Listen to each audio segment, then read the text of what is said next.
Hello दोस्तों, आज हम बात करेंगे मराठा साम्राज्य के एक ऐसे योद्धा के बारे में जो कभी युद्ध के क्षेत्र में हारे ही नहीं।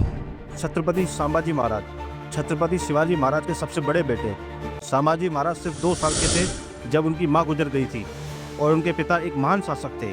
संस्कृत के साथ साथ वो 13 भाषाएं जानते थे और तो और पुर्तगीज भी जानते थे। बचपन से ही वो इम्पॉसिबल काम करना जानते थे।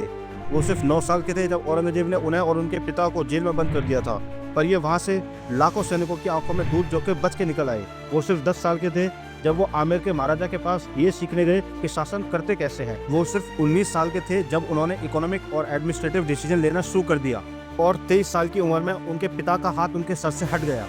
फिर शासन की कमान संभाजी महाराज के हाथों में आई और उन्होंने 23 साल की उम्र में मुगल बादशाह औरंगजेब को हराया।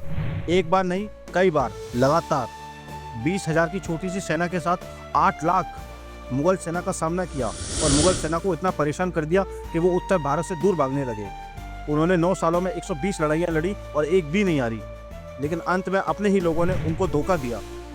गनोजी, जो कि संभाजी महाराज की पत्नी के भाई थे, मतलब साले, जब संभाजी महाराज एक सीक्रेट रास्ते से जा रहे थे, ये इन्फॉर्मेशन गनोजी ने औरंगजेब के पास भेज दी और उन्हें पकड़ लिया गया और वहाँ उनके साथ प्रताड़ना की गई।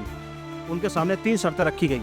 एक कि वो औरंगजेब को बादशाह कबूल कर ले, दूसरी कि मराठाओं का सारा खजाना औरंगजेब को दे दे, और तीसरी अपने धर्म को छोड़ के इस्लाम अपना ले। और जब उन्होंने ऐसा करने से मना कर दिया और औरंगजेब की शर्तें नहीं मानी, तो उन्हें पूरे राज्य में ऊँट पर उल्टा बिठा के घुमाया गया, उन पर पत्थर फेंके और पेशाब करने को कहा गया। एक एक करके उनके नाखून निकाले गए, आंखों में मिर्ची डाली गई, उनकी स्किन निकाली गई, लोहे की सरिया उनकी आंख में डाल के उन्हें अंधा कर दिया गया, उनकी उंगलियां काट दी गई, यहाँ तक कि उनकी जीभ भी काट दी गई। 40 दिनों तक उनको टॉर्चर किया गया और जब भी उनसे पूछा जाता था कि क्या तुम्हें ये शर्तें कबूल हैं, तो उनका एक ही जवाब होता था, नहीं। और इस तरह से हमारे वीर महाराज ने स्वराज के लिए अपना बलिदान दे दिया।